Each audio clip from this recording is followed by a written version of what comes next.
राजस्थान के पुष्कर में शारदा अपने बेटे रजत और बहू राधिका के साथ रहती हैं। रजत अक्सर ऑफिस के काम से बाहर ही रहता था। सुबह का समय था और राधिका रसोई में सबके लिए नाश्ता बना रही थी। सुबह से काम में लगी राधिका थक कर किचन के एक कोने में जाकर बैठ जाती है, जिससे उसकी सास को ये बात बिल्कुल अच्छी नहीं लगती। तभी उसकी सास वहाँ आती है और कहती है, अरे बहू, रसोई में बैठने का टाइम मिल जाता है। हमारे जमाने में तो खाना बनाते बनाते पैर दुख जाते थे, फिर भी आराम नहीं करते थे। राधिका ने कुछ नहीं कहा और जल्दी से नाश्ता डाइनिंग टेबल पर रख दिया और सास और ननंद को आवाज लगाई, माँ जी, नाश्ता तैयार है, आ जाइए। शारदा की एक बेटी भी है जो इन दिनों मायके आई हुई थी। माँ और बेटी दोनों आंगन में बैठे बातें कर रही थी। अरे नेहा बेटा, पता नहीं कैसी बहू मिल गई है मुझे। एक नंबर की ढीली बहू है। तेरे जैसी बहू मिल जाती तो मेरी किस्मत ही चमक जाती बेटा। हाँ माँ, मैंने भी देखा ये तो।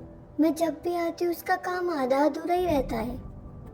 कहीं आपने उसको आराम की आदत तो नहीं डाल दी?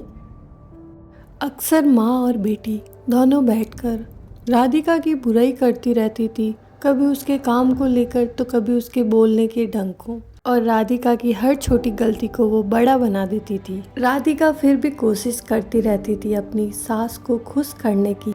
राधिका कितनी ही मेहनत कर लेती थी खाना बनाने में, पर सास को हमेशा कमी ही नजर आती थी उसके खाने में। अरे नेहा बेटा, बहू के हाथ में वो स्वाद नहीं जो तेरे हाथों में है। राधिका घर के कामों के साथ साथ वह घर का सामान भी ले आती थी बाजार से, और उधर राधिका की सास को राधिका की बुराई करने से फुर्सत नहीं मिलती थी। वह अपनी बेटी से तो बुराई करती थी, साथ साथ में अपनी सहेली, आस पड़ोस की औरतों के साथ भी बैठ के उसकी बुराई करती थी। अरे कमला, अब वो जमाना नहीं रहा। आजकल की बहू बस आराम चाहती है। अरे शारदा, तू अकेली थोड़ी है। मेरी बहू तो उससे 4 कदम आगे है। सारा दिन मोबाइल में लगी रहती है, पता नहीं क्या करती रहती है मोबाइल में। शारदा अपने बेटे के सामने भी राधिका की बुराई करने में बाज नहीं आती थी, और रजत भी अपनी माँ की बातों पर भरोसा कर कर राधिका को बहुत कुछ सुना जाता था, जिससे राधिका का मन बहुत उदास हो जाता था और वो कभी कभी अकेले में रो भी देती थी। इतनी कोशिश करने के बाद भी माँ जी मुझसे खुश नहीं होती। ऐसा क्या करूँ जिससे माँ जी खुश हो जाए? राधिका अपने सास को खुश करने के लिए कई तरीके अपनाती थी, जैसे उनकी मनपसंद का खाना बनाना, सुबह जल्दी उठना, लेकिन फिर भी शारदा कभी खुश नहीं हो पाती थी। एक शाम नेहा के फ़ोन पर उसका पति का फ़ोन आता है और वो अपनी माँ से कहती है, मेरी सास बहुत बीमार है, मुझे जाना होगा माँ। ऐसा कहकर वो वहाँ से चली जाती है और शारदा का मन थोड़ा उदास हो जाता है क्योंकि उसकी बेटी ससुराल जा रही थी। नेहा तुरंत अपना सामान लेकर ससुराल के लिए निकल गई।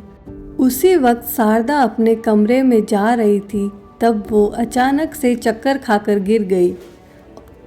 तभी राधिका अपने कमरे से भागती हुई आती है और, माँ जी उठिए, क्या हो गया आपको? आज आपने समय पर फोन करके इनकी जान बचा ली। तभी राधिका डॉक्टर को शुक्रिया बोलती है और फिर अपनी सास के लिए चाय नाश्ता लेके आती है, और फिर उसकी सास राधिका को अपने पास बिठाती है और कहती है, तू जानती थी राधिका बेटा, मैं तेरे साथ अच्छा व्यवहार नहीं कर रही हूँ, फिर भी तूने मेरी जान बचाई आज। बस आप हमेशा खुश रहिए माँ जी, मुझे और कुछ नहीं चाहिए। जब शारदा बिल्कुल ठीक हो जाती है तब नेहा उनसे मिलने आती है और कहती है, माँ, मैं तो भाभी को हमेशा गलत समझती थी, लेकिन आज उन्होंने साबित कर लिया कि उनसे अच्छा दिल किसी का नहीं है। और अब से शारदा ने बहू और बेटी में फ़र्क करना बंद कर दिया, और उस पल माँ और बेटी दोनों को अपनी गलती का एहसास हुआ, और उस दिन के बाद वो घर घर नहीं परिवार बन गया। इसलिए कहते हैं असली जीत वही होती है जब नफ़रत पिघलकर प्यार बन जाए।